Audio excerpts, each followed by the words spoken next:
What's going on, YouTube? So, what I've been thinking, with the state of poorness, I guess depravity, lack of capital, lack of capitalizing on opportunity, lack of opportunity, I think it all derives back from history, right? I think it all derives back from the fact that wealth, whether it's generational wealth, dating back generations, or first time generational wealth, like wealth building, the precedence was set with someone getting an investment, right? Children getting an investment, an inheritance, a dowry from the family members, right? Whether it's due to a death, due to a certain age, due to a certain accomplishment. Wealth started with somebody having an asset, right? Whether it's liquid, whether it's, a piece of property, a tool, a mechanism that, that they could sell and turn liquid, like, life insurance, I don't know, like there's some sort of funds given to somebody, generation down, father to a son, father to a granddaughter, right? You could mix up all these type of formulas, but there's an inheritance given, small or big, just because you are luckily in the right family. And due to history, most inheritance were given to people who became owners, right? The merchant class, like people who deployed, people who had the means of production, like that, an inheritance was given to them. They created a corporation, right? A lot of, the forefathers, right, had sponsors, right? Inheritance was given to them or friends, connects, that's in the same party, right? Like wealth wasn't built off of working hard. Wealth was built off of two things: having an investment and understanding commerce or the economy, understanding a need, understanding supply and demand, and understanding how to separate. So I guess three things: understanding how to separate, people, provide classism, provide capitalism. That's what we see today, right? That's fast forward years later, don't even matter what race, right? Years later, 90% of Americans are broke today because 90% of us didn't get an inheritance. We didn't start positive. And even some people who started positive lost their money, right? Due to due to different like environmental factors, different market factors, due to, stupidity. Like people lost the money even when given money that they didn't work for. So we're not necessarily broke due to the system that,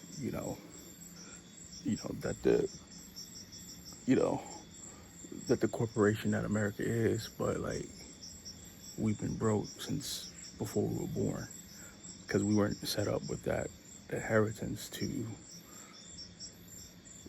live more financially free, right? Most people weren't,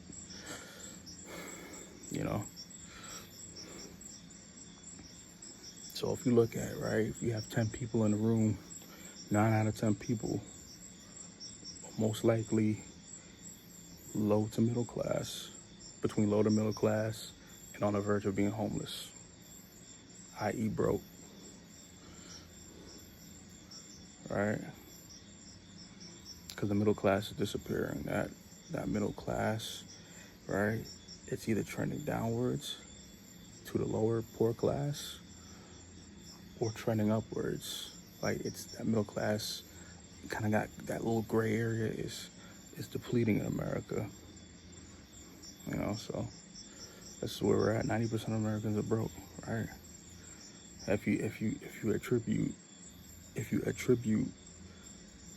the mentality of masters to slave, or owner to employee,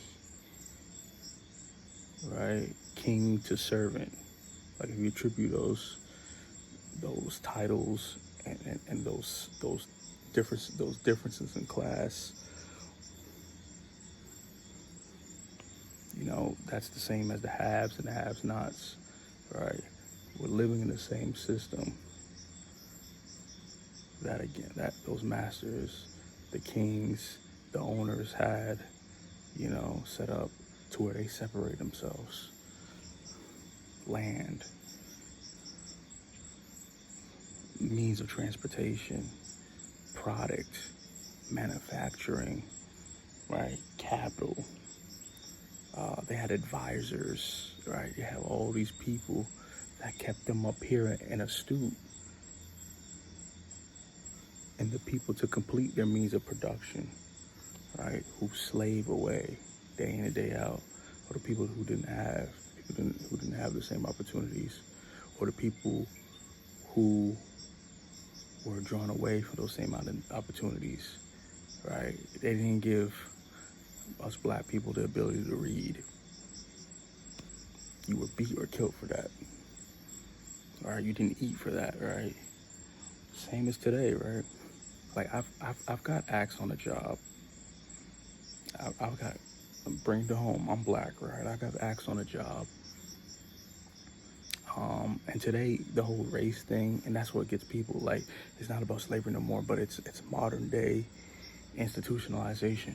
I got asked on a job, you know, saying, one of my employers was, or potential employers was like, yeah, so I see that you started your own business. Is that going to be getting in the way of you working? Like, I was actually asked that. It's all in plain sight. Well, if I applied for this job, I don't think it would, right? That's up to me to decide. You know, like, people, you know, like, a CEO isn't going to be rich if his 5,000, 10,000, 30,000, 50,000 employees don't work for them. Like, this is not how it works. You know, you can't be starting your own thing. You can't be doing your own thing. You can't be having your own means of production, means of living,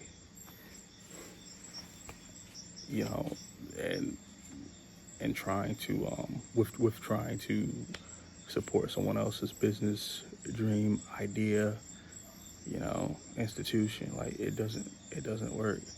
So what people do is they give you a salary, they give you an hourly pay, and it's just enough to keep you stuck, just enough to keep you tied down, just competitive enough for where if you look left and right, or even up and down, you're not gonna see much change, literally and figuratively. You're not gonna see much.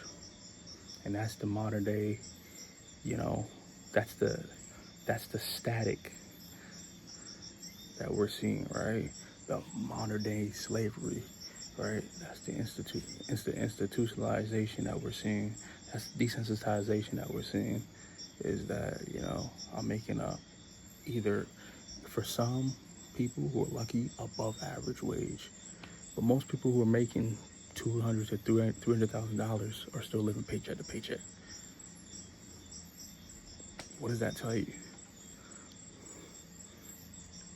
You know, like, as you get up, right, life creep happens. All these modernized terminologies to explain or maybe excuse the reason of why people can't get to a place of freedom where it starts with finances.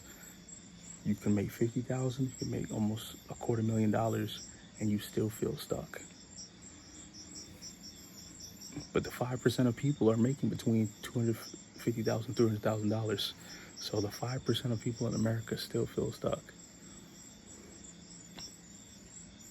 Hence, this is why over 90% of Americans are broke. They're broke. Their mentality is broke. They're living paycheck to paycheck, even though their tax bracket, even though 5% of people's tax bracket, right, is night and day compared to the 15 or 20%. You know, 67% of people, if not more, don't even have $10,000 in their bank account. And these aren't people who are just in college. These are people who've been working, right, for years, decades. America provides a broke mentality. Keep working, keep working, keep working. The working class, the age group, it's getting bigger and bigger. I feel like people at Chick-fil-A are getting younger. I feel like people, you know, who are at work are getting older. Me personally, I've interviewed and hired people who are in their late 60s. Me personally, like, this hits home. So I'm not just pulling shit out my ass. This is stuff that I see and I deal with. There's people who are over double my age looking for employment and coming to me about it. That's how big of a scale it is. That just lets you know the disposition that we are in America. Land of the free, home of the brave, land of the opportunity, right? Opportunity, opportunity, opportunity. Credit, credit, credit, credit. The American dream, dream, dream. Desensitized, man. Like, oh, the verbiage. It's like a boyfriend telling you he's gonna get better. I love you, babe. No, I got you, I got you, I got you. I'm gonna do this, I'm gonna do that, I'm gonna do that. And nothing happens. Nothing changed. It's the same thing, man. So the more people really understand, like, you know, if you're 35, if you're 40, it really don't matter what age you are, right? But if you're kind of reaching your peak point with finances or job opportunity, you got to start, like, you know, looking in between the lines just a little bit more. Like, where am I at? Where am I going to land if I keep going this route? Am I going to not just be the 90% or over 90% of Americans that are broke? Am I going to end up being on the streets? Am I going to end up being not able to retire, or not retire like I want to, right? Or not retire healthy, right? Like, am I going to be able to withstand a lot of these economic woes? You know what I'm saying? Like, can I handle that? Can my family handle that? What if I lose my job tomorrow? That's how deep this shit is, dude. That's how deep this shit is, dude. It's just, there's not enough, if any, autonomy in our life. And I push those who's wanting it. Not everybody, because everybody don't want it and everybody don't know how to use it. I push those who want autonomy, who want freedom, who want flexibility, who want options, who want change. I push and promote those and bless those people who want that, who desire it, who seek after it to find it, to get it. You know, like I do, because that's where it starts. Just options, maneuvering, man.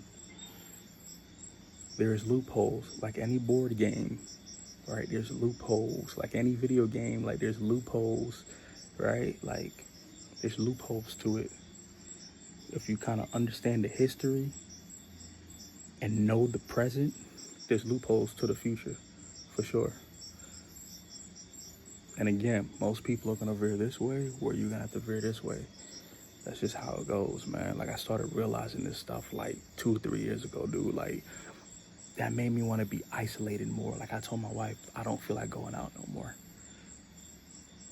I don't care about the demographic. I don't care about what these people are into. Like, my mind started going there. Like, I'm not worried about the next person. I don't even want to be around them. Like, my mind just got into isolation mode. Like, I need to ponder my life. I gotta understand how I need to get to self-actualization. with everything that's against me and everything that's happening around me? Like, how do I get us there? How do I get there for myself, and how do I help my family get there? Because I don't got examples. Most people are not there, man. And I'm not there myself, but I'm wanting to be. So I'm looking for it. Look these statistics up, man. I'm not pulling this shit out my ass. 9 out of 10 people you see are in despair. They may not look it. They may look healthy. They may look strong and fit. They may have nice hair. They may smell good. They may be wearing designer, right? They may talk well. But if if it's like, I always think about life like Black Mirror. If it was Black Mirror, and like those type of people like I just kind of explained, or the type of demographic, the look of those people who may look a certain way, like if you read their minds, or you could look at people and like look into their eyes and be like, wow, this person is, I won't say necessarily fake, but it's not who they seem. Like, this person is dying on the inside, and they're clown facing, right, or lipsticking themselves to portray a certain demeanor, aura. But when you read between the lines, you start seeing these statistics have to hit somebody. Like, nobody's just pulling this shit out their ass. Like, you start seeing, you start talking to people, you start looking into conversations. It's all over social media now. Like, I feel like 2025, just like everybody's just like, man, I'm doing this, I'm doing that. It's all negative. So this shit is real, dude. Maneuver, man. Y'all maneuver. Black, white, Asian, Hispanic, African, Jamaican, Dutch, maneuver. No matter what age, find a way. And I know I was more specifying America, but for anybody listening to this, 1, I appreciate it, but 2, find a way to maneuver out your situation. Isolate yourself if you have to. You don't have to ostracize yourself, but you can isolate yourself and really scheme. Look at the cards at play. See how you can manipulate it, man. So as always, y'all be easy. Till the next one. Peace.